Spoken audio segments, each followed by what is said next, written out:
kan tidak mempelajari SOP-nya. Oke ya, nanti kamu belajar SOP-nya dulu ya. Apa yang kamu sudah pahami? Apa? Tentang komisi. Tentang komisi kamu udah paham ya? Apa yang kamu paham coba? Komisi apa? Komisi admin. Komisi terapis.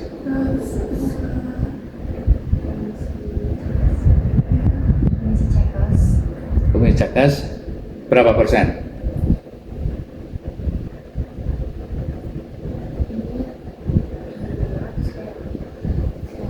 3.500 dari mana ngitungnya?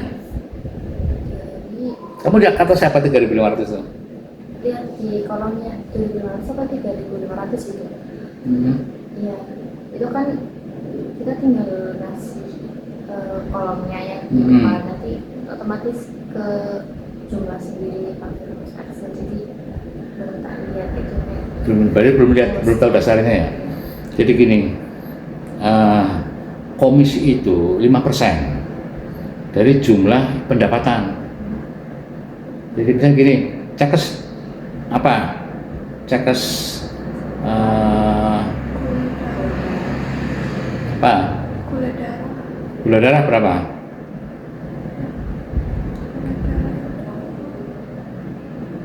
Biayanya berapa cekes? Biaya paketnya itu 70.000. Enggak, cekes gula darahnya aja berapa? Berarti belum apa ya? Yang kolesterol itu Berapa kolesterol?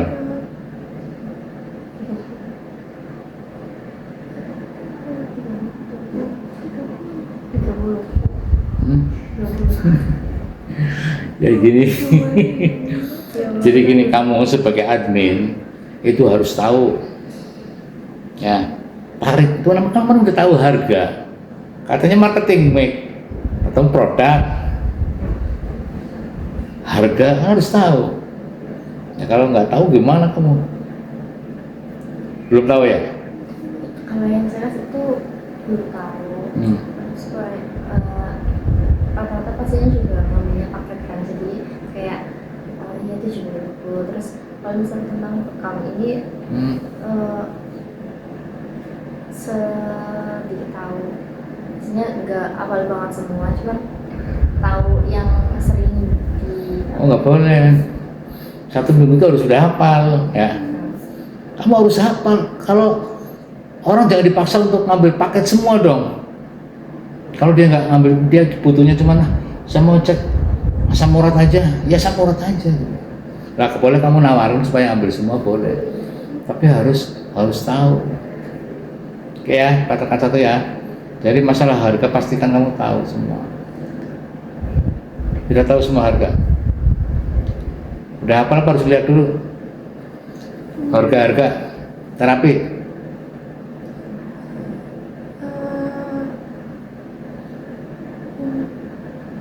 Apa aja coba? Bekam berapa?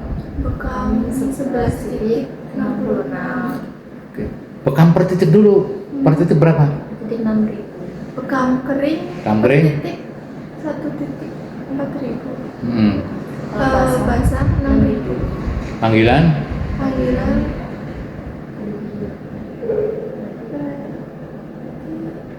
kalau misalnya putih itu 6.000 kan ya 800. Berarti belum hafal nih. Yang paling dasar dulu aja, ya kan? Bekam kepala? Bekam kepala 30.000. Nah iya. Bekam panggilan itu kan dulu 50%. Jadi misalnya bekam basah 6.000, berarti bekam panggilan berapa?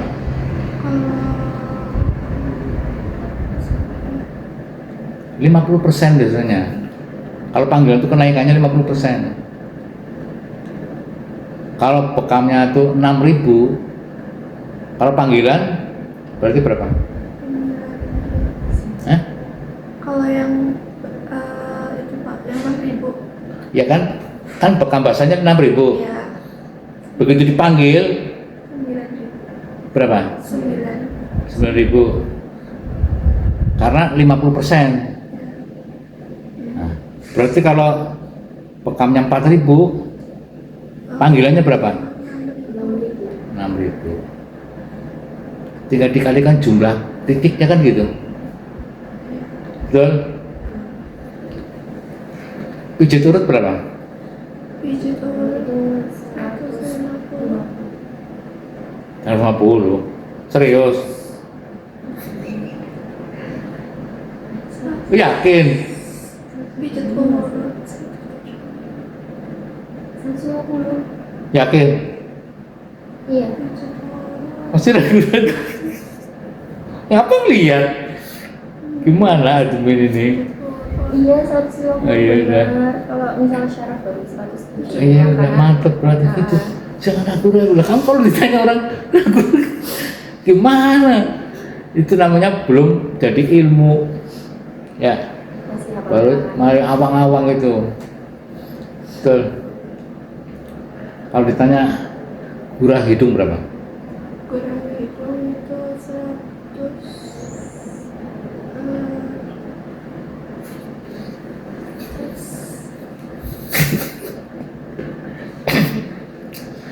Ini kompetensi jadi seorang. Jadi gini, Mbak, kak saya mau gurah, berapa biayanya Mbak? Oh, bingung deh. Iya, Nis. Gimana Nis? Berhitung itu 150. 50 ya. Herbalnya berapa harganya? Herbal gurah. Herbalnya yang kecil, yang temulawak. Herbal gurah. Oh, Udah pernah lihat dulu herbal gurah ada nggak? Yang warna hijau Pak. Herbal gurah itu kapsul ya, bentuk kapsul ya. Dalamnya hijau memang, tapi harganya itu 100.000. Tadi mau dinaikkan, harganya 100.000. Herbal gurah ada nggak? Di Ruko ada nggak stoknya? ada, cuman kalau di meja admin tuh nggak ada. Kamu jadi harus tahu juga herbal namanya admin itu harus tahu. Banyak harus dipelajari. Kamu harus mau belajar bertahap seperti apa. Harga-harga mau hafal. Harga-harga. Butuh waktu berapa hari lagi?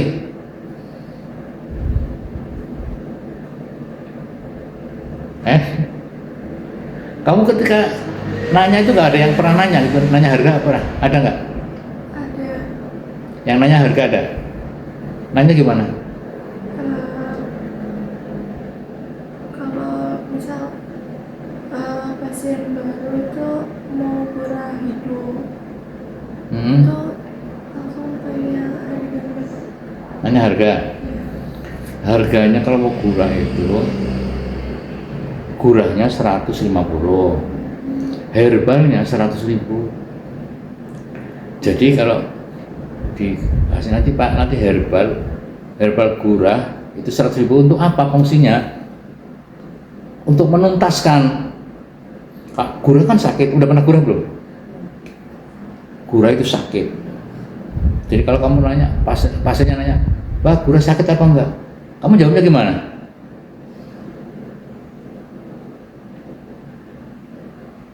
Iya.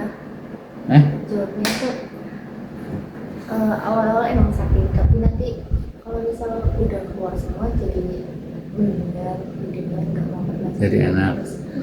Kamu pernah nyoba Mbak? Kalau rasanya nanya gitu gimana? Hah? Kalau kamu ditanya gitu, ditanya bisa jawab. Kamu harus bisa jawab. Tapi ketika tanya, Mbak udah pernah gurah? Kamu mau jujur apa bohong? Jujur. Ngomongnya gimana? Belum pernah. Kenapa Mbak? Kamu di sini kan belum pernah gurah?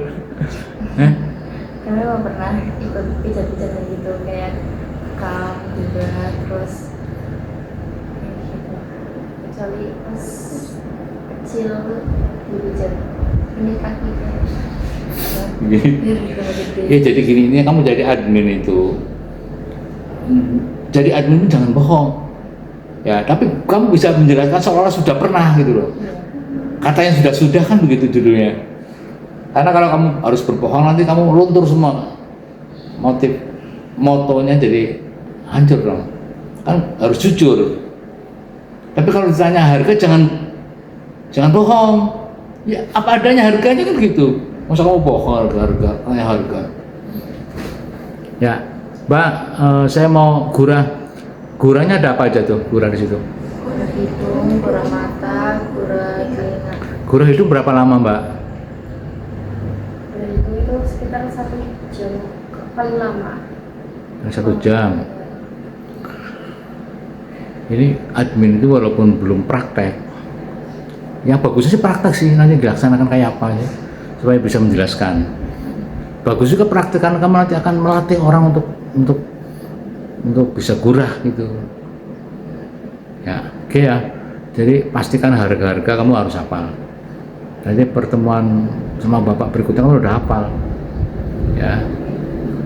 Oke, berikutnya kamu menu-menu udah hafal ya. Ruqyah berapa?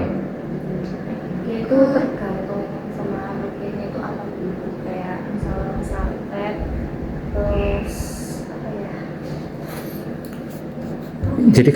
Jadi gini, Nisa sama Yolanda ya, kamu harus menguasai dulu. Kalau kamu menguasai materinya, kamu kemarin ada marketing, kamu kuasai dulu produknya. Kasih harga juga kuasain, baru kamu bisa mempromosikan. Ya, ketika ditanya ruqyah berapa, sebenarnya ruqyah itu gini Pak, kalau menurut catatan itu ya 300 ruqyah biasa ya. Ya nggak usah dijelasin masalah santet dan sebagainya, biar nanti urusan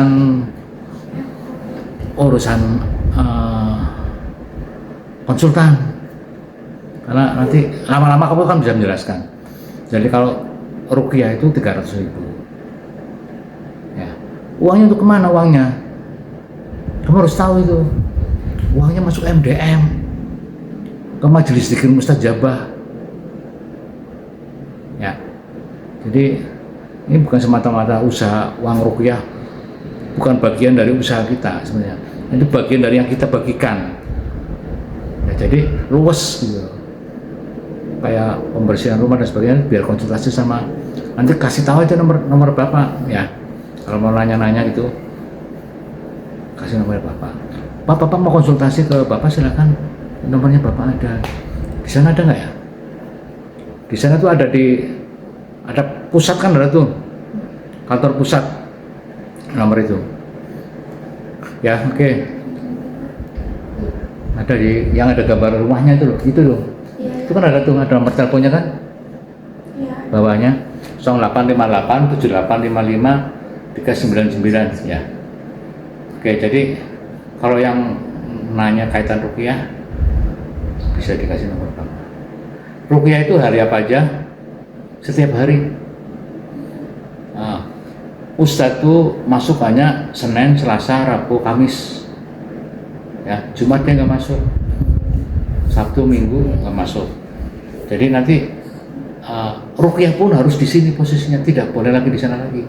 Ruqyah biar diarahkan ke rumah Gerinci. Ya. Jadi nanti hari Sabtu, Jumat, Sabtu, Minggu nanti yang ruqyah berarti bapak turun lagi gitu. Seperti itu ya. Oke, terus apa lagi yang kamu udah tahu? Ini kalau nanti kamu nggak pinter-pinter. Apa lagi? Yang bingung apa kamu? Yang sering ada orang nanya apa kemarin selama seminggu ini?